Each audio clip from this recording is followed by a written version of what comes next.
Hey you. This is Dallas Ann, creator of the Violet Pie, and you're listening to Knitting Myself Together. This is a space where you and I get to hang out bi-weekly and just talk about knitting and life and how all those things intersect. I'm really sad to say that this is the last episode for season 2, but also really excited to know that we've made it through 2 seasons.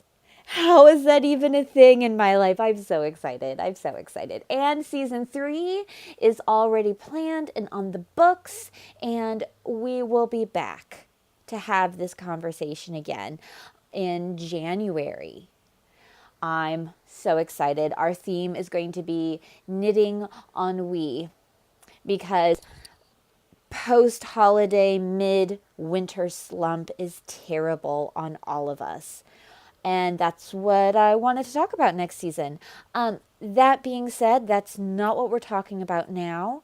I wanted to wrap up our conversation about knitting for others and what that means to you, what that means to me, and what other people might think it means. You know that meme on Facebook? It's like that 6-grid black square thing.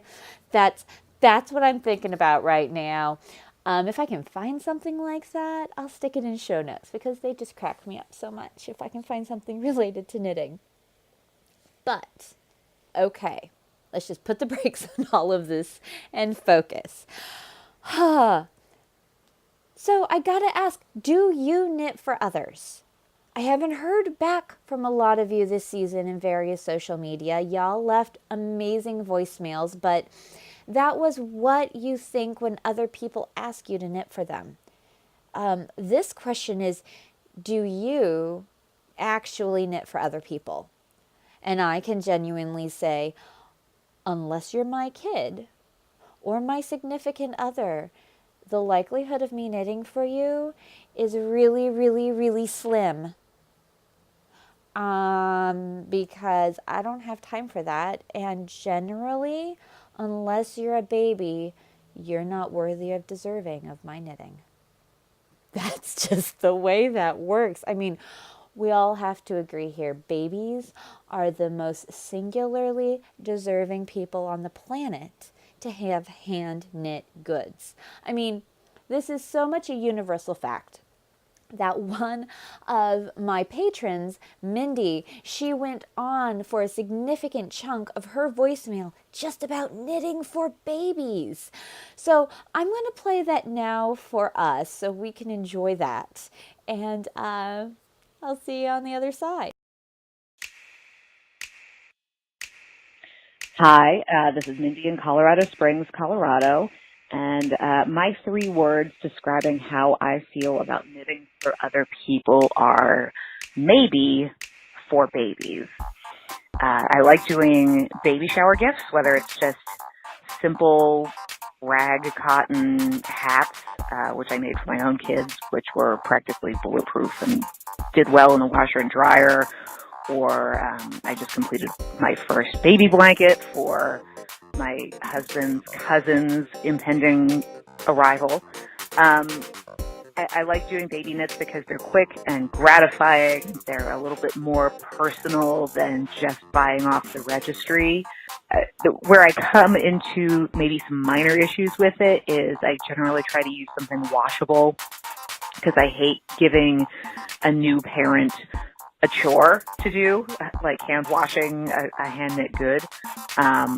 Even so, I really enjoy it. They're quick, they're gratifying, they're almost always very deeply appreciated, and they're a lot of fun. And I really enjoy doing that for other people's kids and seeing those photos. I find that very gratifying to see the pieces being worn and loved and memorialized in or recorded for posterity in photographs.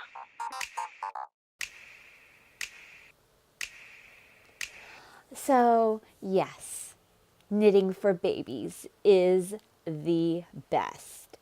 But aside from babies, how do you manage people asking you to knit for them? Like, okay, so I had this one listener reach out and share with me the most horrifying knitting for other story I had heard for a long time. I mean, aside from the very cliche, you knit for your mother-in-law person, and she opens it and is horrified that you gave her a hand knit thing, a hand designed thing. I mean, homemade has a, oh, I don't even know the right word.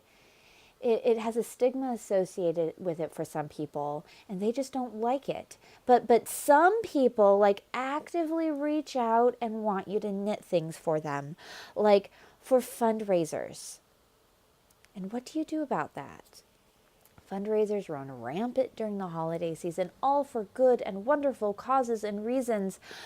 But oh my goodness, could we just not knit for them? Um, like I said, I had a listener reach out and share with me that uh, a great fundraiser, she was super supportive of the cause. They asked her to knit something. So she knit a Gaptastic cowl. And I don't know if you've seen that on Ravelry. It's gorgeous. It's a wardrobe staple. And wow, I would love it if somebody would knit that for me, but I would not knit that for myself because my eyeballs would fall out of my head. Um, I'd rather just go to Target and buy a knockoff and call it good. However, our listener knew her market and created something that would appeal to the general public, which is why Gap and Target and Old Navy all make these pieces. So she spent hours creating this and used lovely yarn. And then she found out that it sold for like $12. And so let's all just have a moment of silence for that. Because wow.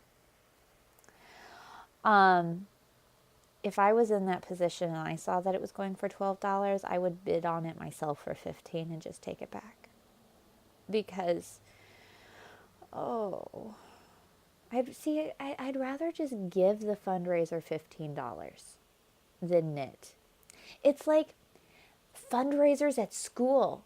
I wish that at the beginning of the school year you could get a form where you could check a box saying, yes, I will support my children in doing fundraising. Or here, take my $20 for the bake sale instead of me buying something from the grocery store. Or here, take my $100 and don't talk to me again until the end of the year.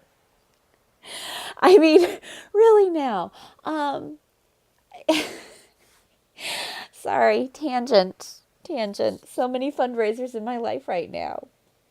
Um, but when we do knit for other people, when I do knit for people outside of my children or outside of my significant other, I have to take into account their laundry abilities, not the fact if they can or cannot actually use a washing machine. I mean, sometimes that's in question, but I tend to hang out with people who can at least adult in the laundry facilities. So I don't necessarily worry about being able to use the washing machine. What I'm concerned about is, do they lead the lifestyle that supports a hand wash, lay flat to dry? Or is their lifestyle such that they throw their jeans and their permanent press in at the same time, cross their fingers, and hope for the best? Because I have lived both ends of that spectrum. And right now I'm kind of like halfway down the middle. Everybody's clothes goes in together unless they're my hand knits, and then I hand wash, lay flat to dry. Now, since we've already established that babies are the most deserving, I mean, they're so fun to knit for, and it's so quick and so gratifying, and it's so squee worthy. Babies don't do laundry, but their parents do. And I don't know too many parents of newborns who lead a lifestyle that supports hand wash, lay flat to dry. They would rather be laying flat in bed instead of their laundry. Just saying. Now, I do have some people in my life who were completely on board with the hand washing of infant garments, but they are no longer having children. And so it is, I just always try and err on the side of caution and send things that can go in the washer and into the dryer, because when you're sleep deprived and groggy and you're dehydrated and grouchy, you don't always see that tiny little baby thing get stuck in the dryer. And the last thing you want to do is burst into a puddle of postpartum tears on the floor of your bathroom where your dryer is over a tiny baby head that is now super tiny. Because no, I just can't do that to another mother. So, that all being said, I don't have a lot of experience with machine washable, machine dryable acrylic stuff. Because if we're being honest, I don't have a lot of friends who are having babies now that I'm no longer having babies and have time to knit. So I haven't really explored those options very much. And anybody who has had a baby since I now have time to knit for babies are totally down with a hand wash, lay flat to dry situation. However, my friend Susan carved out time in her life to do a little reconnaissance for you and I.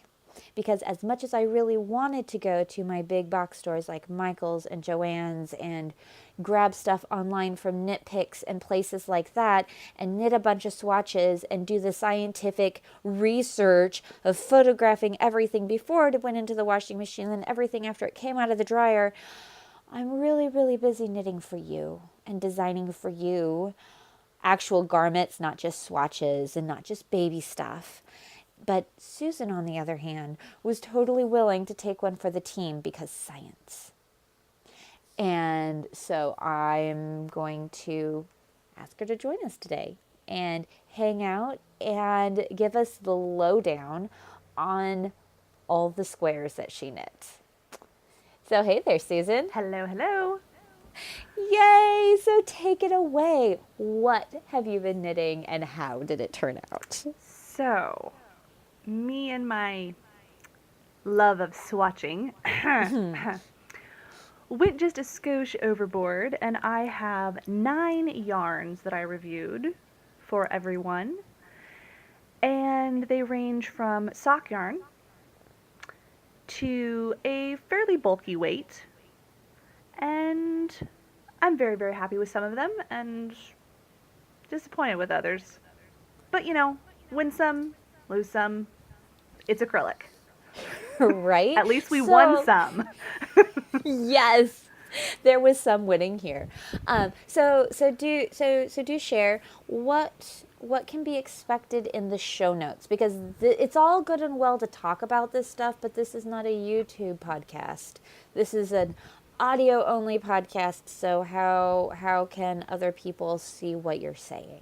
Very true. So I took before and after shots of each and every single one of the swatches. And when I say before and after, I mean I swatched and then I took pictures and then I ran them through rigorous laundry. The first load was towels and bath mats, both wash and dry. Yep. And they all came out looking too good. So I ran them through a load of my husband's laundry. And we're not talking office laundry. We're talking Carhartt jeans and Carhartt shirts and wool socks. And we washed and dried with that. And I have to say, I am very impressed how every single one of them held up. I'm not impressed with the hand and how they feel, but I wasn't impressed with the first load with some of them after that. So it's not a matter of how much you washed and dried. Gotcha. All right, well, I'm super excited. And so 9 swatches. We've got do you think we can do this in 7 minutes? I'm hoping. Okay. So should I start with the ones that I don't like and just list the ones that you shouldn't bother with, or should I start with the ones that I really did like? Let's start with the ones you weren't a super fan of, and maybe say what they are and why you didn't like them. Okay, can do. So, Karen Simply Soft. I hope I'm saying that name right. Karen. Yep. Mm-hmm. Karen. They're Simply Soft. It's squeaky. Oh, It's squeaky to knit up, and it's really squeaky after the washing. oh, is it like bad, like Grandma Red Heart squeaky? No, you kind of have to really work it to get the squeak, but I don't like touching it. It's like a Oh, dry paper yeah. towel that you don't Ugh. like touching. Sorry. No. Okay, moving on. So that's a no. That was the only one that I really was like, not doing that again. We have Red Heart with Love, and that knit up quite beautifully, and it does not have so much squeak Okay. as much as it's kind of catchy on my fingers, Oh, right. Yeah. unfortunately. But it's not bad. And then there is the Karen cake that's been Oh, all over everywhere. right. I've knit with that. And my youngest was so excited about it. She put it on, then she took it off and she said, no, thank you.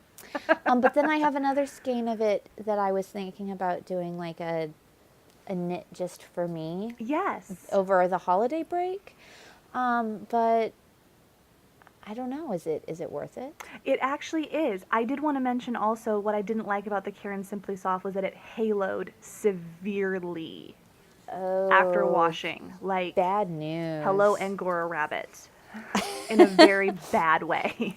A squeaky Angora rabbit. Oh, blah. Okay, yes. So the Karen Simply Soft, or no, sorry, the Karen Cake, it haloed a bit, but it actually softened up Oh, interesting. after said rigorous washings. Right. So a solid, very, very solid. If you've got one, knit it up. It wears well. Awesome. I also did a Premier Yarn sweet roll. It's kind of their take on a carrot cake. Oh, I love those colors. Yes, those colors are quite lovely. Pink, Yeah. purple, magenta. I'm really a 4-year-old girl at heart. That's okay. The unicorns love you. Right? So the stitch definition on this is actually better than the Karen cake. Oh, yes.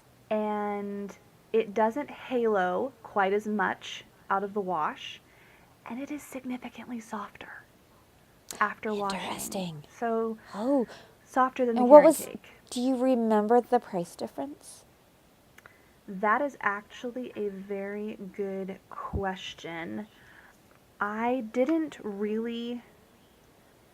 pay attention to that because the yardage discrepancy, Fair. 200 grams versus 140 grams in the same weight. Yeah. And, Joann's and Michael's lets you stack competitor coupons. So Yeah. really now, price is price.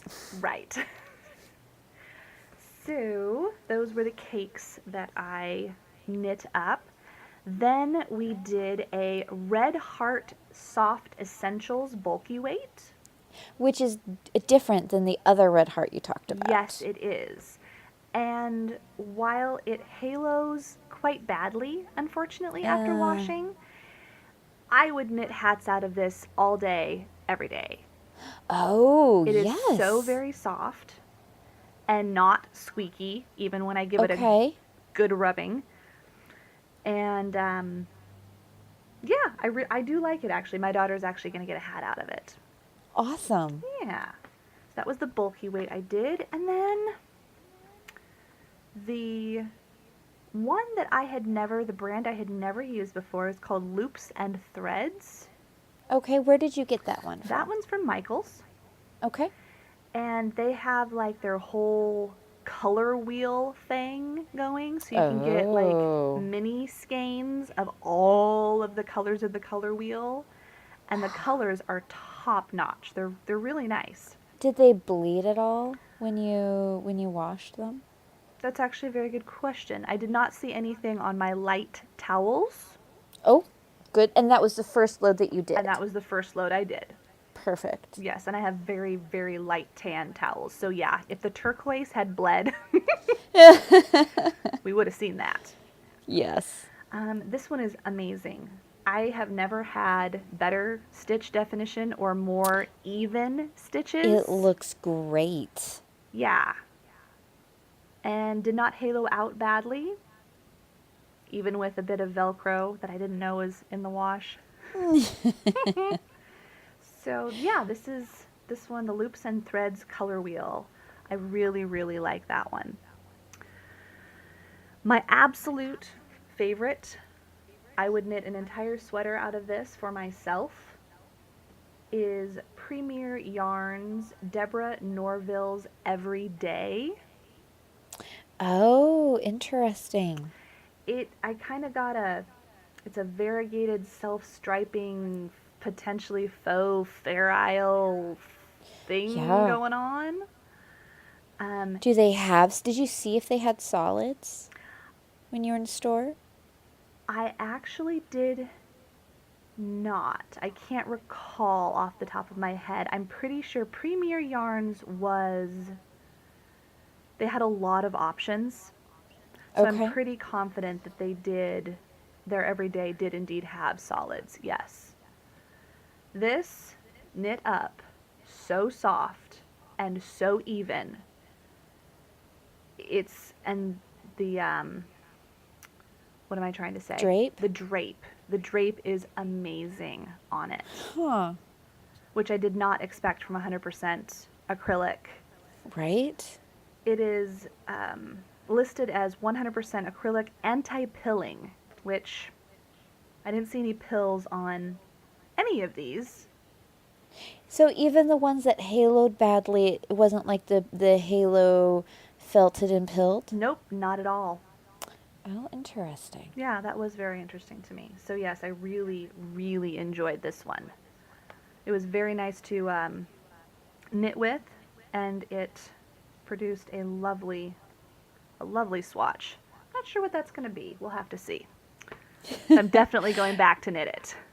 Maybe you could do some version of that new Knitty shawl where she used the two self-striping yarns Oh, and that make could be yourself a very squishy something. interesting. Yeah, squishy something in that yarn would be amazing. Mm-hmm. Mm-hmm. So the last but not least is the only sock yarn I did. Okay. I was quite impressed, actually. Once again, Premier Yarns Deborah Norville collection. It's kind of Is it 100% 100% acrylic? it is not actually. Okay. It is 50% superwash merino and 25 rayon from bamboo and 25 nylon. And it's, for the price point, I'd knit socks all day. Okay. I really Huh. would. Yeah, I was quite surprised. It kind of held up as well as any of the other sock yarns I've used. That's awesome. So good to know, and also good to have, a fingering weight that would, the hand on it is actually very, very nice. I would make a shawl out of this as well. Oh, okay. Mm-hmm. Awesome.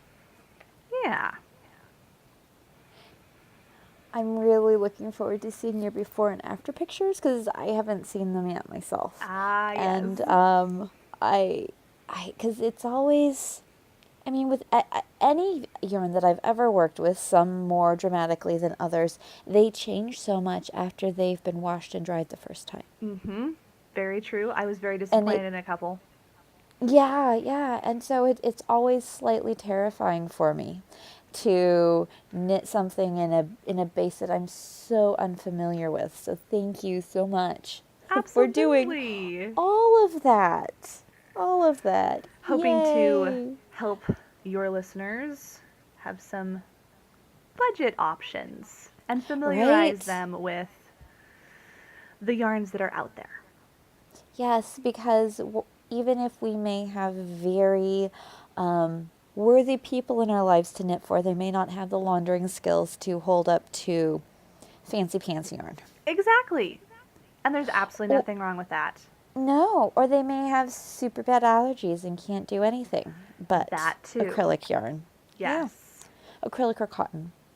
Or Yes. linen, that would be another option. And bamboo rayon. Yep, yep. And Mm-hmm. then milk protein, I can't wear yarn made out of milk protein, but other people with other types of allergies could. Fair enough. Fair enough. Oh, all right. Well, thank you so much for your time. I really appreciate it, Susan. Absolutely. Talk to you later.